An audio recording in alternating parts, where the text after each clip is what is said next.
This bear doesn't growl. She hugs everyone she meets. The morning frost clung to the windows of Mothorn's farmhouse like crystalline fingers, patterns etched in delicate whorls across the glass. October had arrived with a vengeance in the Willilat Valley, bringing with it a cold that seeped into bones and lingered, a reminder of winter's approach. Ma, as everyone had called her for so long that even she sometimes forgot her given name was Margaret, pulled her faded flannel robe tighter around her thin frame and stared out at the mist-shrouded trees bordering her property. 5 years. 5 years since David had drawn his last labored breath in the bedroom upstairs, the cancer finally claiming him after months of suffering. Some days, it felt like yesterday. Mornings like this one, it felt like another lifetime. The coffee maker sputtered and hissed, filling the kitchen with the rich aroma that had once been part of their shared ritual. Now it was simply habit, something warm to cradle as she prepared for another day of work. The work was what kept her going, had kept her going since the funeral. After the well-meaning platitudes and casseroles had stopped arriving, Ma moved through her morning routine with practiced efficiency. Feed the chickens, check on the barn owl with the damaged wing, mix formula for the 2 fawns whose mother had been hit by a logging truck last week. The rhythm of care was familiar, comforting in its demand. The animals needed her. That need had become her anchor in a world that drifted sideways when David died. The phone rang just as she was pulling on her mud-caked boots by the back door. Few people called this early. Fewer still called at all these days. Thorn residence, she answered, her voice still rough with sleep. Ma, it's Sarah from Cascade. The younger woman's voice carried an urgency that made Ma's spine straighten.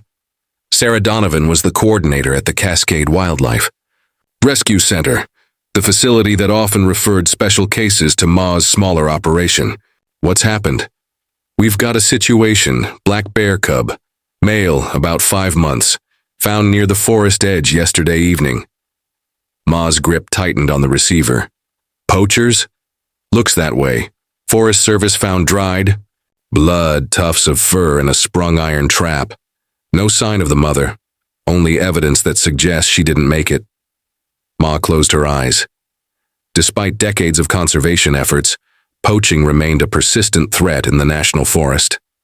And the cub, severely malnourished. There's damage to his hind legs, might be partial paralysis. Could be trauma, could be long-term starvation. We're at capacity with the wildfire evacuations. We need someone with experience. Sarah, you know I don't take predators. The words came out automatically. A reflex born of training and David's firm stance. Especially bears, they're not pets, they're not rehab candidates unless they can be fully wild again. I know, Ma, I wouldn't ask if there were other options, but this little guy… Sarah's voice softened. He won't make it without specialized care. And if anyone can give him a fighting chance, David always said, I know what David said. I also know what David would do if he were here. The silence that followed hung heavy. Ma looked around her kitchen at the photos on the refrigerator. She and David beside a released bald eagle, David bottle feeding. A cougar cub they later transferred to a sanctuary in Idaho, the 2 of them on their 30th anniversary. His face already hollowed by chemo. I'll take him. Temporarily, Ma finally said, putting emphasis on the word. Just until he's stabilized and you find a permanent placement. And I'll follow protocol. No eye contact, no talking, no human interaction beyond what's necessary. The transport team can be there by noon, Sarah said, obvious relief in her voice. And Ma, thank you. After hanging up, Ma stood still in her kitchen. What had she just agreed to? David had been adamant about bears. They're wild to their core, he'd say, and that's how they should stay. But David wasn't here anymore, and a cub was suffering. She spent the morning preparing the isolation enclosure at the far end of the property, a reinforced structure David had built for temporarily housing larger animals. It hadn't been used in years, but it was sound. She swept out debris, checked the fencing, and set up a heating pad beneath clean straw. The labor kept her focused, stopped her from second-guessing her decision. At noon, the Cascade transport van arrived. Two handlers in forest green uniforms carried a large crate into the enclosure. Ma watched from a distance as they opened the door and retreated quickly, locking the gate behind them. For a long moment, nothing happened. Then, slowly, a small, black form emerged. Ma's breath caught. The cub was tiny, far too small for his age. His fur was dull and matted, draped over a frame so thin she could count his ribs. His movements were unsure, his hind legs dragging slightly. But his eyes, dark and deep, held a sorrow too heavy for something so young. "We've been calling him the cub, but he'll need a designation for the records," said one of the handlers. "Milo," Ma said, the name coming to her unbidden. It had been her father's, a strong name, one that somehow suited this fragile creature. "Milo it is." They left medical supplies and a feeding schedule. Dr. Reeves would come tomorrow. After they left, Ma watched from her kitchen window as Milo curled in the farthest corner of the enclosure, barely moving. That night, the formula remained untouched. She returned with a flashlight, its beam low. "You need to eat," she said softly, forgetting her rule about not speaking. She warmed another batch and consulted the emergency care notes Sarah had provided. Then she made a decision. Sitting on a low stool inside the enclosure, she held the bottle and waited. An hour passed. The night grew colder, Ma's joints ached, but she didn't move. Finally, hunger overpowered fear. Milo began inching toward her. Each movement cost him. When he reached her, he didn't take the bottle right away. He looked up into her eyes. Something shifted in Ma's chest. "It's all right," she whispered, offering the bottle. Milo drank, tentatively, then eagerly. Ma could feel the trembling in his body. She placed a hand lightly on his back. He didn't flinch. When the bottle emptied, she stood to leave. But Milo leaned against her leg. It wasn't affection like a pet. It was primal, seeking warmth, contact, reassurance. Ma hesitated, then slowly sat back down. He stayed pressed against her. Just this once, she told herself. But it wasn't. Just once. Each night that week, she sat with Milo as he fed, letting him lean against her afterward. She told herself it was for his survival, that she'd withdraw once he was stronger. Changes came slowly but steadily. Milo's coat regained some shine. His eyes became more alert. His back legs were still weak, but he moved with more confidence. Dr. Reeves, the vet, visited weekly. "The injuries might improve with time and nutrition," she said during her third visit. "But full function, unlikely.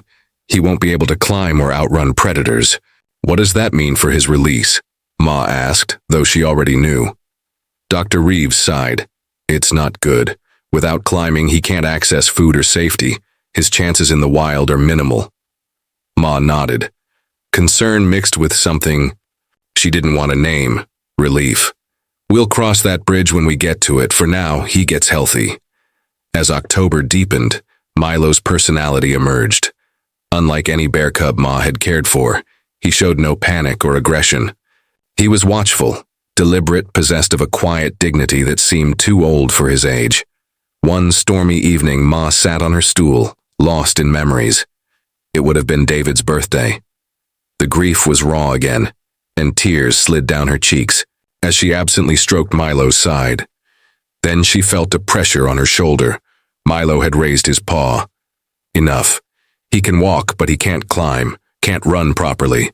Ma took a deep breath. "And there's something else. He's different, not like any bear I've worked with. Different." How? How could she explain without sounding like a foolish old woman who had projected human qualities onto a wild animal? "He's unusually responsive to human emotion, gentle in ways that seem deliberate." Sarah was quiet for a moment. "You're getting attached." "Yes," Ma admitted, the single word carrying the weight of her internal struggle. "But that's not why I'm calling. I'm calling because I don't think he can be released." And she steadied herself. "I don't think I can part with him.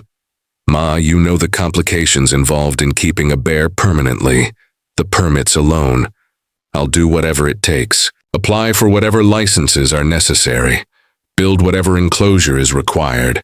I have the space, the resources. The determination in her voice surprised even herself. It won't be easy, Sarah warned. Lifetime permits for keeping wildlife are rare and difficult to obtain. You'd need to build an enclosure that meets federal standards, submit to regular inspections, provide proper veterinary care. I understand. Another pause. Let me make some calls. We may be able to classify him as an educational animal if you're willing to participate in some outreach programs. It would strengthen the permit application. After hanging up, Ma walked out to Milo's enclosure. He was sunning himself on a flat rock, his black fur absorbing the weak winter light. When he saw her, he rose and moved toward the fence, his familiar lopsided gait both endearing and heartbreaking.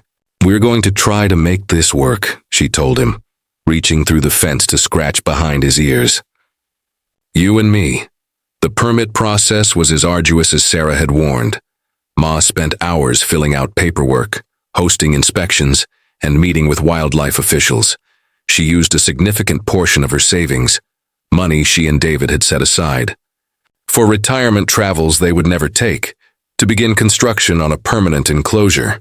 The new space was designed to give Milo as natural an environment as possible while accommodating his limitations. It included a large open area, a pond deep enough for swimming, climbing structures with gradual inclines he could manage, sun-warmed stones for resting, and a cozy den for winter months.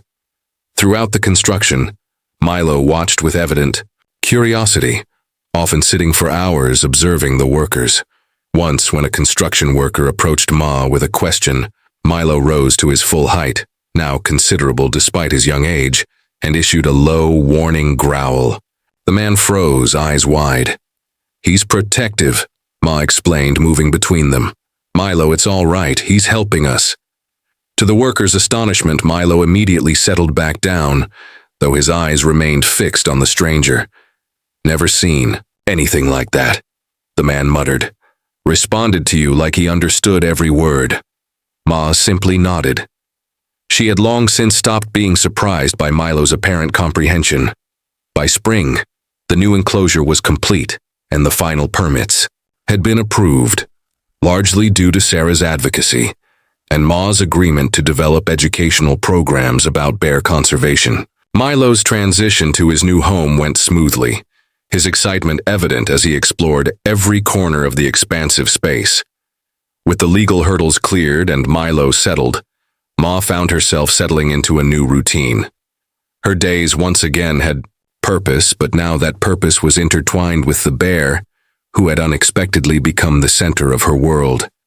She still cared for other wildlife, the injured owls, orphaned fawns, an occasional fox kit, but these were temporary residents, passing through on their way back to the wild. Milo was permanent. Milo was home. As he grew into adolescence, Milo's personality continued to develop in fascinating ways. He created games for himself, rolling logs and splashing in his pond. He arranged stones in patterns that seemed deliberately decorative. Most remarkably, he began collecting objects, colorful leaves, unusual twigs, smooth stones, which he would carefully place in a specific corner of his enclosure, almost like treasures. One warm afternoon in late May, Ma was working in her vegetable garden when she heard the crunch of tires on gravel. Looking up, she saw a familiar truck approaching. Eleanor Whitaker, her closest friend and one of the few people who had stood by her after David's death. Eleanor, a retired librarian with a no-nonsense demeanor that belied her kind heart, had been skeptical about Ma's decision to keep Milo. "Bears belong in the forest, Margaret," she had said firmly when Ma first told her about the permit application. "You're letting grief cloud your judgment." Now, as Eleanor stepped from her truck, Ma could see her friend's expression was guarded, curious but cautious. "So this is the famous Milo," Eleanor said, approaching the enclosure fence. "He's bigger than I expected." Milo, who had been dozing in a patch of sunlight, raised his head at the new voice. He studied Eleanor for a long moment, then rose and ambled toward them with his characteristic uneven gait. "He won't hurt you," Ma assured her friend, who had taken an involuntary step backward. But he is curious about new people. Milo stopped a few feet from the fence, sitting back on his haunches to observe Eleanor more carefully. Then he turned and moved to his collection corner, selecting something before returning to the fence. With deliberate gentleness, he pushed a small object through the mesh, a perfectly round stone, polished smooth by water, with bands of color that caught the sunlight. "What on earth?" Eleanor murmured, bending to pick up the stone. "Did he just give me a present?" "He does that," Ma said, smiling at her friend's bewilderment. "Seems to choose specific items for specific people." As if to confirm this, Milo pressed, his head against the mesh, gazing at Eleanor with those intelligent eyes that had first captured Ma's heart. "Well, I'll be," Eleanor whispered, her skepticism visibly melting. "He doesn't just understand emotions, he shares them." The stone became the first of many gifts Eleanor would receive during her increasingly frequent visits.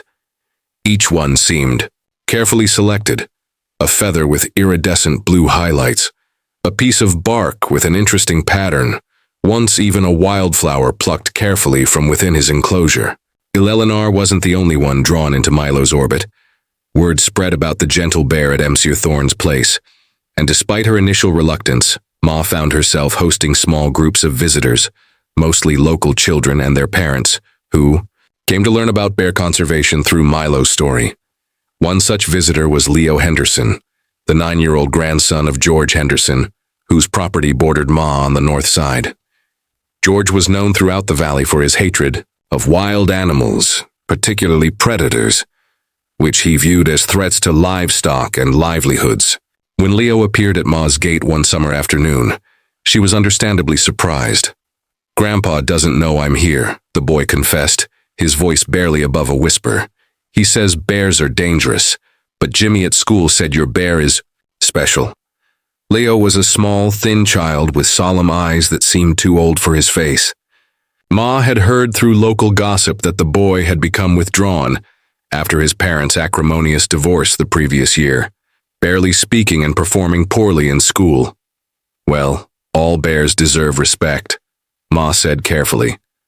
"But Milo is indeed special. Would you like to meet him?"